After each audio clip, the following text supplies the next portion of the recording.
Here we go for another edition of Jofo in the Ring. And yes, my name is Frank Jofo, and we have a special guest. I am really excited about this interview. He is the natural Shawn Martel. What's going on, Shawn? Hi, thanks for having me. Hey, it's been a long time coming, and I'm really excited about this interview. I know the lineage of your family in professional wrestling. Your great uncle is Rick the Model Martel. Can you tell us how it is growing up being the great nephew of the great Rick the Model Martel? Well, it's actually pretty normal. I never seen him like as this superstar.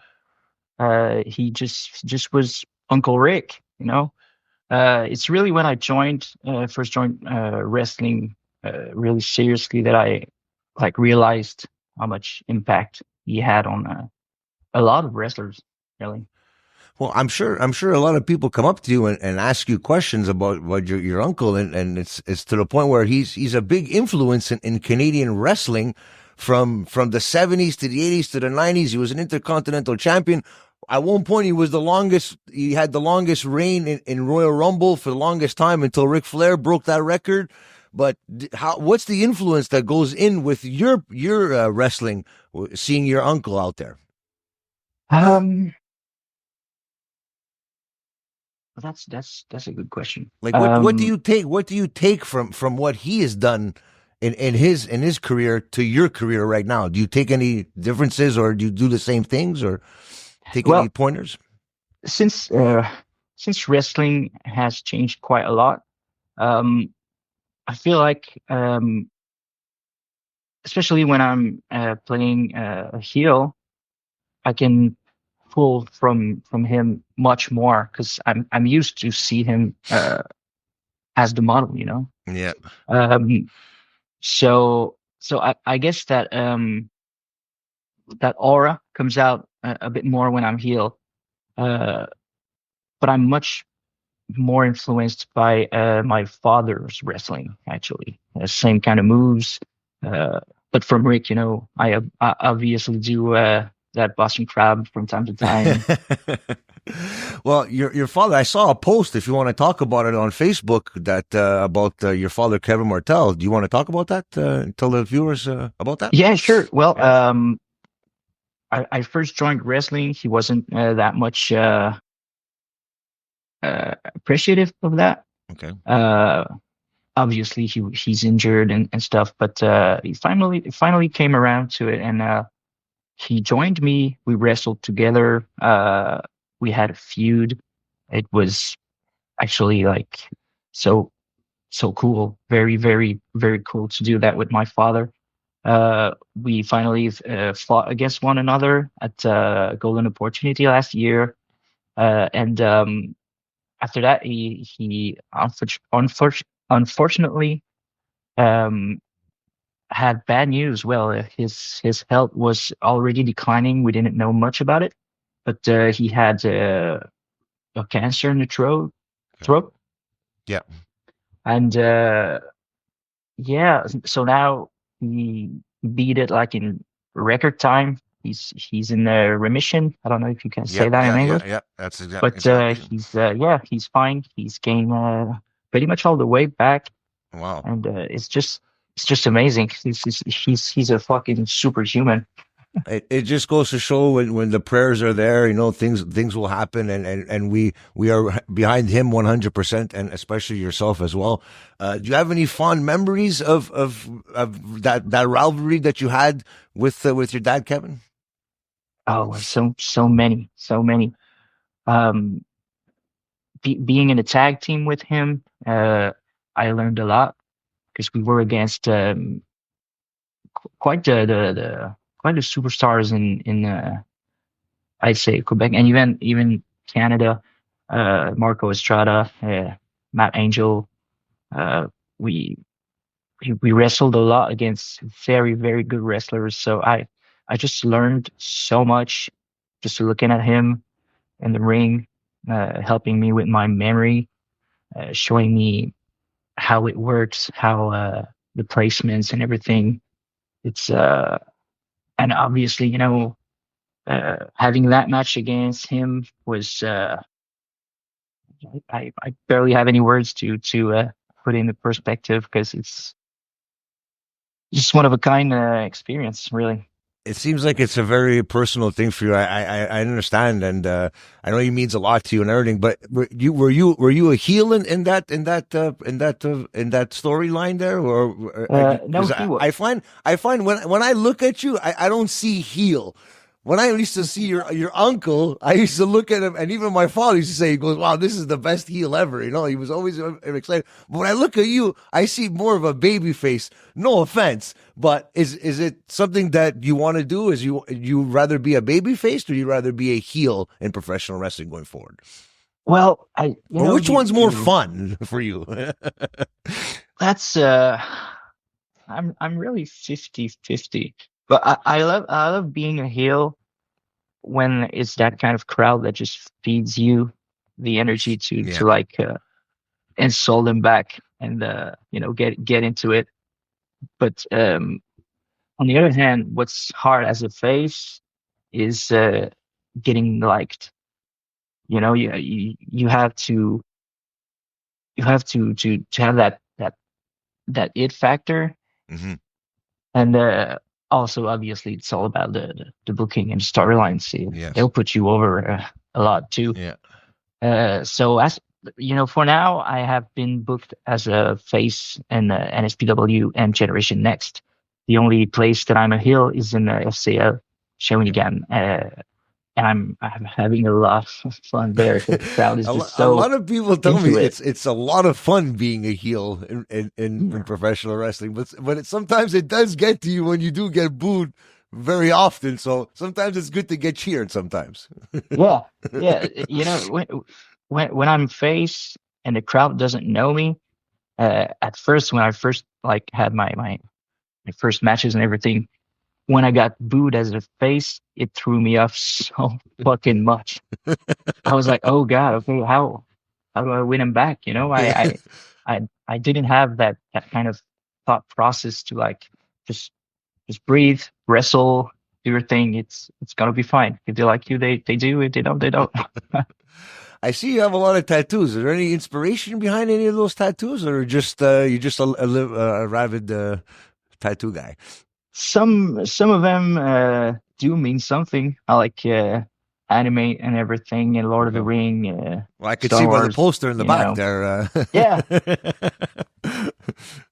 Yeah. And so, any shows, any anime shows that you watch, you could preview for us here, and maybe we could watch ourselves here if the ones you like. Um. Now I'm listening to Rurouni Kenshin, which is an anime that released far back in the 90s, I think. But they reworked the animation and stay closer to the manga storyline, and it's really freaking good. Other than that, I'm following One Piece. I've listened to all the big ones. Okay. Speak to us about the junior heavyweight series, because it seemed interesting to me, and how did it go for you in that tournament?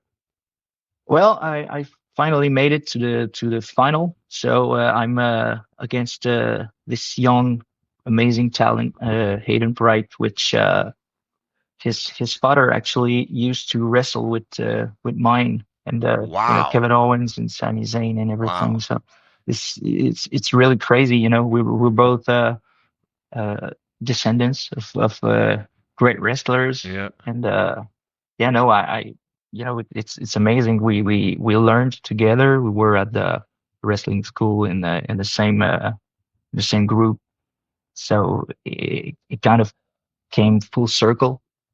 And I can say too much, but let's just say that we're gonna have a really really good match.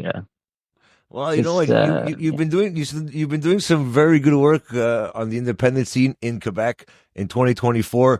2025 is going to be your breakout year. I've been telling everybody that. Is there something that you're anticipating to do in 2025? Is there something that you want to cross off your bucket list in 2025 in professional wrestling?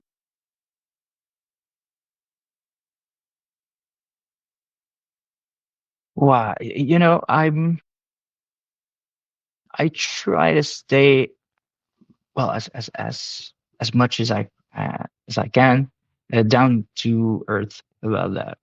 Uh, I love to go out and wrestle everywhere, but I'm a father, and I kind of want to prioritize family. So if I had a big dream, it would be to like go wrestle in the US. I could see you even It wrestling goes in without Japan saying. too. That would be pretty cool too. Yeah, Yeah. Japan would be just so amazing, Because I and think your style would be amazing in Japan. You have that high thank you. flying, quick off the rope style, man, and that like a cruise like that cruiserweight division in the New Japan Pro Wrestling would be phenomenal for you, man. You could do some damage there. Yeah, and a lot of learning too. But where did you like?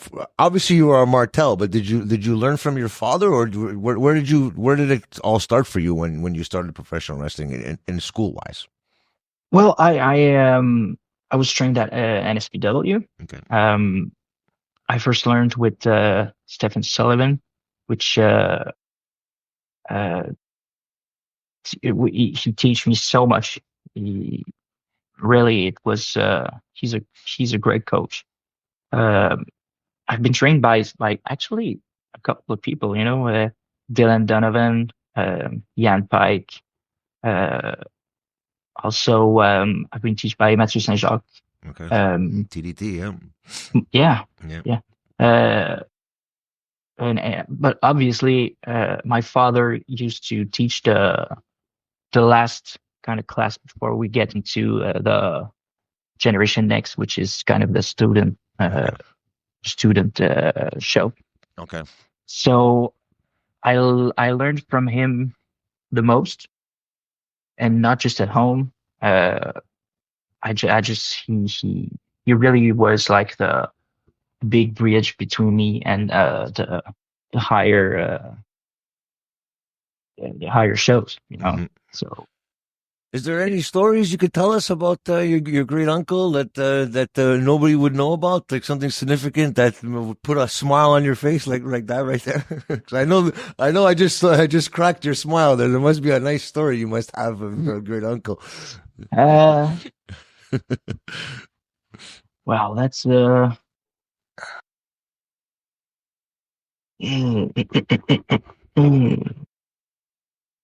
well, there's this story that not too many people knows. Uh, well, he told me one time that he was actually in the same hotel room as Hulk Hogan when he got a call to be in the WWF, Wow. and yeah, not many people know that he's quite a private person, like Yeah. and yeah, so that's one that comes to mind. Um, Other than that, seeing him playing Santa Claus is quite the experience. The heel Santa Claus, Rick Martel. I would Yeah, love to see that, man. I'm sure you got some pictures there that you bring up. And you just have a laugh over up yeah. there. Do you think one day you'll be in the WWE Hall of Fame? I think he's well deserved. I think he should be there. What do you think? Obviously, I do think without a doubt that he should be there already. I kind of feel like um, I don't know how uh, these things work Yeah. uh, internally there. So I might be speaking of, but I feel like he should be, uh, but I don't know if him and Vince like quit on good Well, terms. yeah, but now it's like there's a lot of wrestlers that were in arguments with Vince, and now Vince is not there. But I've heard good stories about him, your great uncle, and Triple H. So Triple H is in charge now. Even like people like Jacques Rougeau. I know he had a fallout with Vince McMahon too as well. So I know that he had some good things to say. Triple H had some good things to say. So you never know. Maybe this Quebec resurgence could happen. Maybe that's why they're building the roof at the Olympic Stadium. Maybe they're gonna have WrestleMania there in a couple of years. Hopefully, they can Dude, induct all the that would be Quebecers into amazing. the Hall of Fame one shot. That'd be amazing. Yeah. Uh, I, I hope that he hasn't fallen into like like in how could I say that? Not to. Well, I sure hope that Triple H remembers him. Yeah. I hope that he's still one of the talents that comes to mind when they want to do this kind of stuff. Uh, and obviously, Rick doesn't do much uh, in-person appearance anymore. Mhm. But I feel like this one he would probably go.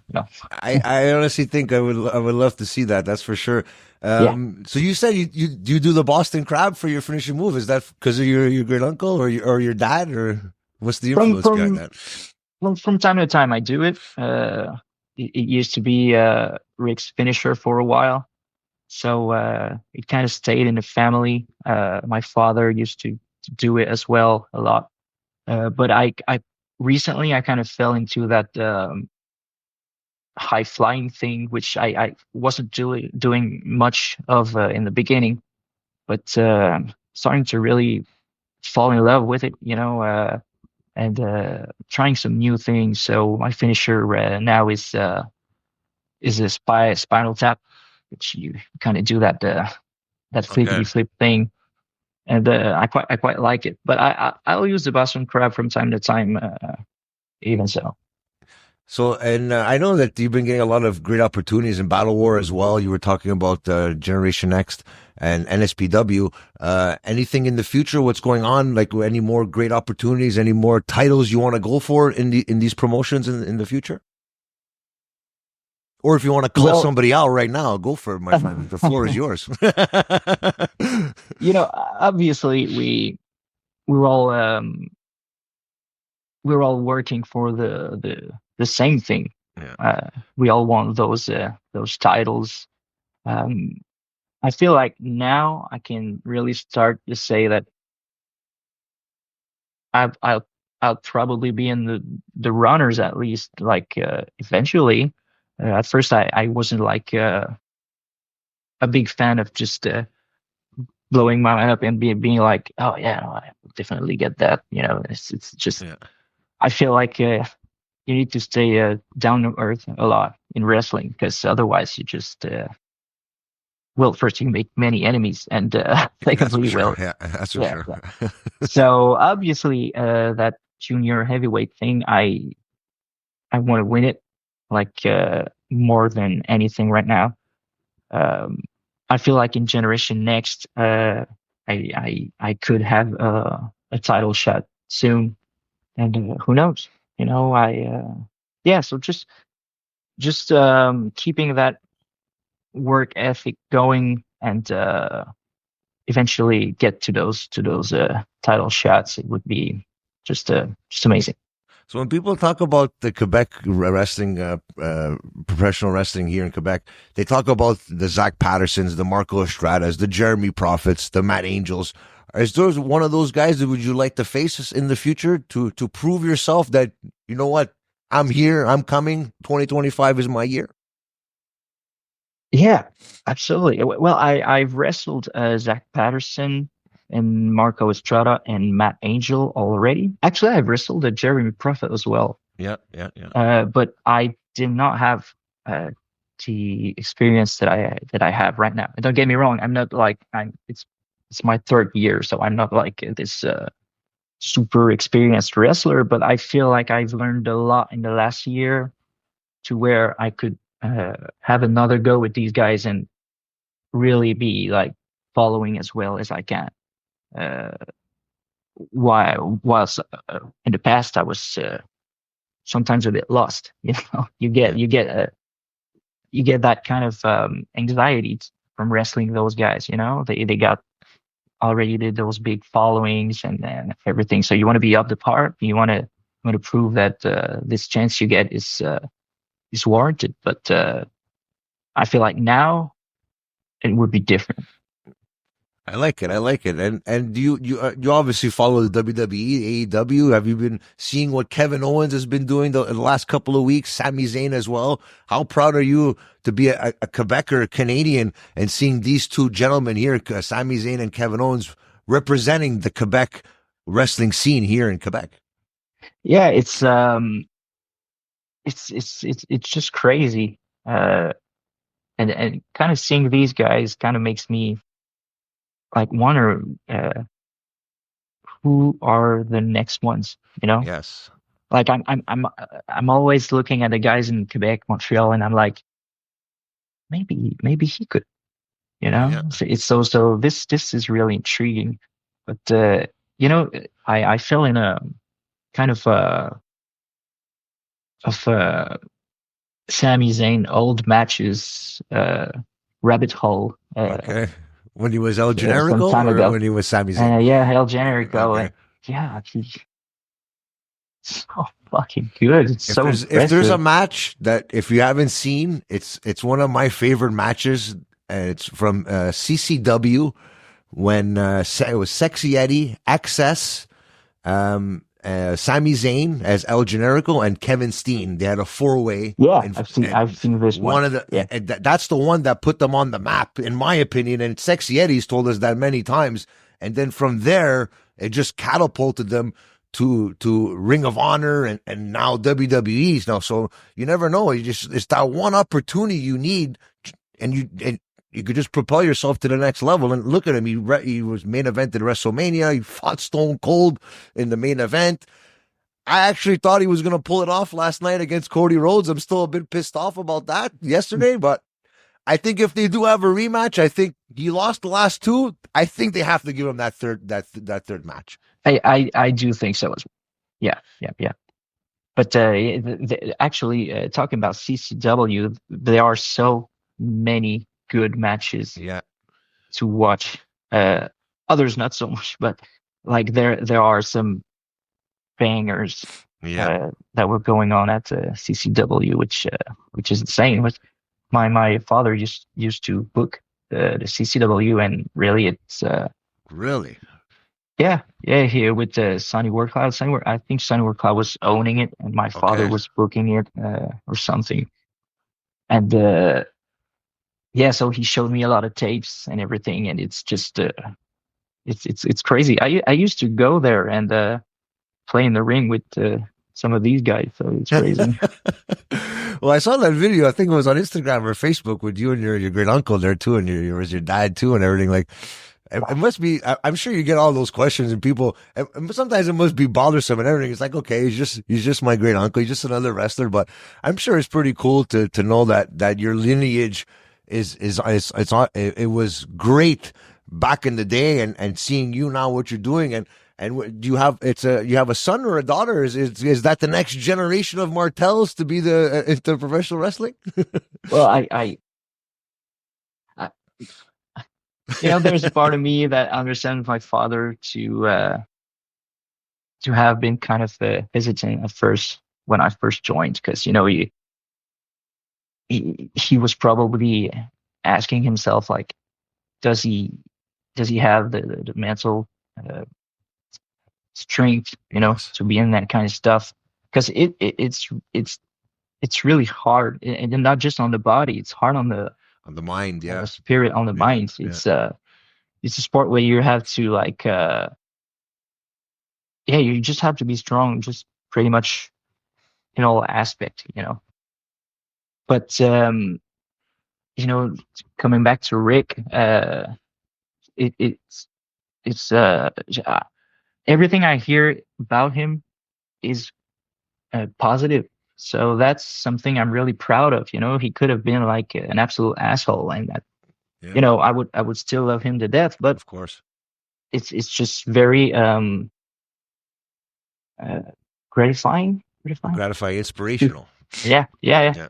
To hear those things, and those people saying, "Oh yeah, your uncle was so great to me. He was always kind," and you remember the names of random fans who asked for a picture and everything. So it's really cool. So it makes me want to do that as well, as much as I can. Obviously, I'm not him, but it kind of gives me that inspiration to kind of follow that thing going on.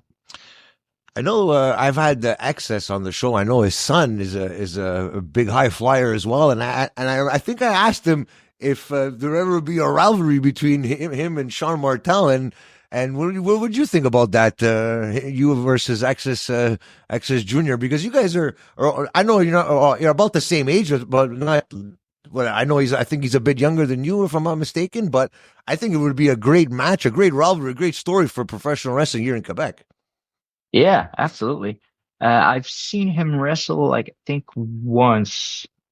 I was really impressed. I don't know how old he is though. I think he's like 18 or 19 years old. He's very young. So there's quite the gap between us then. Yeah. I'm 30. Yeah. Well, you look like you're 20 years old, so. Yeah. You got that Martel, you got that Martel blood in you there. You look. But sure, I'd be interested in that. Absolutely. It's just a matter of where and when, Well, if there's any bookers out there that want to book that, I'd love to see that. I'm sure a lot of people would like to pay big money to see that. Is there anything in the future, any promotions that you're going to be wrestling in that you want to promote, that you're going to be on shows in the next couple of months? The floor is yours, my friend. There's NSPW. We're back, I think, on well, don't want to flop my dates. So not really sure. Is it the 21st? Or no. Well, there's a 21st at FCL. Yeah. Okay. In which there's a 6-man match for the Mauricie belt, which is NSPW belt from for another another place, and there's NSPW. I think it's on the 11th of January. Well, anyway, I'm not really sure, but okay. There's that, and there's a Generation X. It's how is it called? It's Les Rois de la Montagne, which where there's a Rumble, and they've actually picked number 1.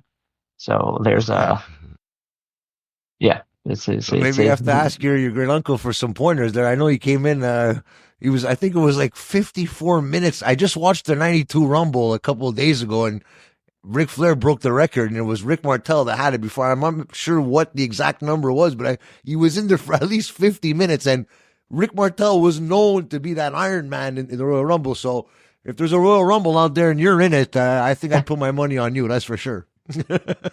Well, I'm really looking forward to it. It'll be like I've always been like in little rumbles and stuff like that. This will be the first time I've actually picked number 1. So I'm just curious to see how that goes. And there's always this kind of big planning that's going around it, and I'm gonna learn a lot from this, and obviously I'm gonna try to stay till the end. That's it. That's what I like to hear, man. Well, we're behind you 100%. Let everybody know where they could find you on social media so they could follow your journey and become a fan of Shawn Martel. So on Instagram, you can follow me. It's Shawn.Martel.Wrestler. It's the same thing on Facebook. I obviously do the same thing as other wrestlers. I post bits of matches and photos, and you can really be updated over there. So if you want to, give me a follow. If you don't want to, that's fine as well. So everyone has to give you a follow. We have to get on this journey here with you to big stardom here for the natural Shawn Martel. And as we end the show, we always ask the viewer, because Sexxxy Eddy is one of our favorite guests on the show. He's a very good friend of ours with a sexy sauce and everything. Do you have any great Sexxxy Eddy stories? Any encounters with Sexxxy Eddy that you could tell? Any funny stories? Anything you want to say about Sexxxy Eddy? I don't have any funny stories, but he's actually one of the guys that wrestled my father a lot, and we had this absolutely wonderful conversation where he just gave me so much knowledge, so much insight, uh, and yeah, no, I was really really amazed by how much he was kind and respectful, and he he's not forced to remember me, but he did. I was just floored. And I was actually with Hayden Wright, the son of Crazy Crusher, the guy who's with me in the Junior Heavyweight Series final. So he gave us both these insight and these stories about our fathers and everything. So it's just so weird sometimes, like they know you, but you don't know them. It's amazing. It's this weird thing. Yeah. What a small world we live in. And just to end the show, is there one message you want to give to the fans and everybody out there about Shawn Martel? What's the vision you have for 2025, Shawn? It's again keeping that grind going. We're working really hard on my physique recently, and yeah, trying new stuff on the high flies and everything, and just reaching as far as I possibly can. I think this will be an absolute wonderful year for me. I don't know what's coming for me, but all I can say is I'm not going anywhere, and yeah. Well, you know what, Shawn, we're behind you 100%. We are big fans of you. We're big fans of your father. And we were big fans of your great uncle, Rick Martel. And we want to give you all the joy and you with your happiness with you and your family this year and to the next years coming. And hopefully we get to see you on a big stage one day on WWE, AEW, TNA. If you're out there, check out this gentleman right here. Is the future of Quebec wrestling. Shawn, I want to thank you very much for giving me your time. It's been a long time coming. Happy holidays. Yeah. I want to give you some good luck for the future and keep it going, my friend, because you have a fan and us here at the Jofo in the Ring. Thank you so much, Frank. It's been amazing. And to you, your family, everyone at home, just happy holidays. Be happy. Take care of the people you love. And yeah. Amazing. I want to thank Shawn Martel for being here. Follow us. Follow his journey on social media, on all the social media platforms. On our social media platforms, Jofo in the Ring on all social media, YouTube, Facebook, Instagram, Twitter, TikTok, everywhere, Jofo in the Ring. And remember, wrestling is life.